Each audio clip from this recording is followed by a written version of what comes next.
parë.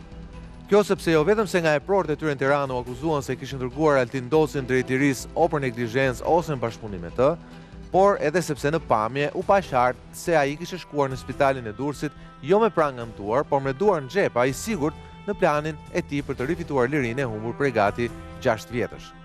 Të afërm të tij thanë sot se Altin Doci po hetohet pa drejtë dhe se spak dhe bashkëpunëtori i saj i penduar Nurettin Dumani e kanë futur atë në kurth dhe se duan ta bëjnë fajtor për ngjarje si masakra e Bratasheshit pa të drejtë. Por në kohë pas pak dhe GKO e shkarkuan Docin nga akuza për 4 vrasje të tjera. Atëherë pse do ta akuzonin sërish? Altin Doci me arratin e tij u shmang drejtësisë, por tani po kërkon nga arratia që ta dëgjojmë versionin e tij të historisë dhe të vërtetës. Ne nuk kemi gjykatës, por sonte do ta dëgjojmë këtë version duke bërë punën tonë si gazetar, duke e përballur atë me pyetje dhe fakte. Siki.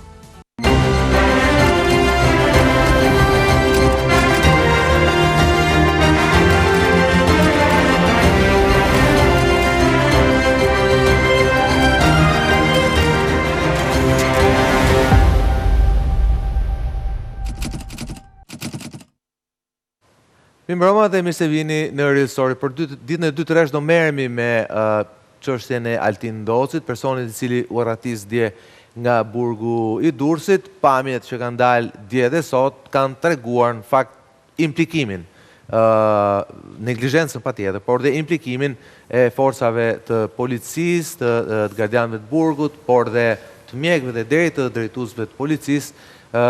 8 prej tyre të cilëve kanë përfunduar sot edhe në pranga për këtë ngjarje të rëndë. Altin Doci dyshohet për ngjarje të rënda si masakra e Bratasheshit pak vite më parë, ndërkohë ai është shkarkuar nga akuza për 4 vrasje të tjera nga SPAK.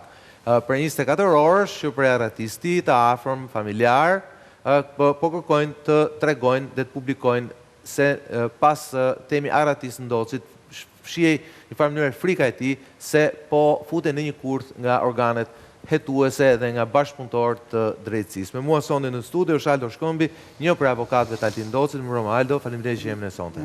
Gjithashtu është sërish Tetleva Adelia, gazetare jon, autore e programit Gjërat Tona, e cila ishte edhe dje, do të jetë dhe sot do realizojë sërish një program për dosjen e Altin Docit ditën e diel. Mirëmbrëma Tetleva, faleminderit që jemi me sot dhe Gentian Romano, avokat dhe mik e emisionit. Mirëmbrëma Genti, faleminderit që jemi ne sot. Aldo, sigurisht që ti nuk pres asnjë të thuash, por pse nuk e di ku është Altin Doci, por unë kam vetëm një pyetje që është e drejtë për drejtë. Një person i cili nuk ka frikë nga e vërteta përballet me drejtësinë, pse Altin Doci zgjodhi arratin? Atëherë pikë parë edhe për mua si avokat i tij, përfaqësuesi i tij, cilën e mbroj bashkë me një kolege tjetër, prej vitesh tashmë, që ka filluar procesi plumbjar. Ishte surprizë sepse mënyra si ndodhi në fakt, pasi analizojmë, ka dhe një arsyetim që është më shumë subjektiv, dhe lidhet me faktin të humbja besimit që vetë Altin Doci ka pas këtë drejtësia, kjo duke marrë shkas në fakt dhe duke parë dhe ecurinë, që ka pas aktualisht procesi që po zhvillohet ndaj tij dhe ndaj tjerëve, pak në asaj pjesë që kanë ngelur nga procesi që tashmë edhe mbar opinionin publik është quajtur si procesi plumbjar. Por historia e Altin Docit fillon ashtu siç ju parashtrohet në fillim të emisionit shumë më herët, diku midis marsit 2020 dhe maj 2020, një ngjarje shumë të rëndë ndodhur në qytetin e Durrësit, ku mbetën vrarë Dorian Shkoza dhe Angelo Avdia.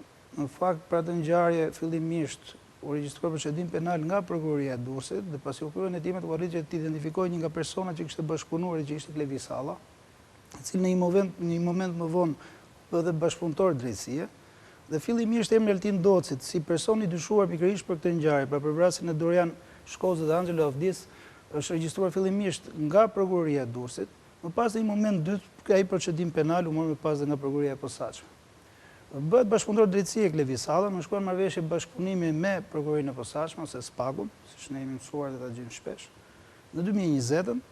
Dhe gjithashtu për shkak dhe të rrethanave në të cilat ai ishte i përfshirë, por edhe për shkak ndikimit të bashkëpunëtorëve të tjerë që në fakt kanë dalë dhe janë provuar gjatë gjykimit, një ndër ta ishte më pas dhe ai që u bë bashkëpunëtor i radhës ishte Nurettin Dumani, u provua që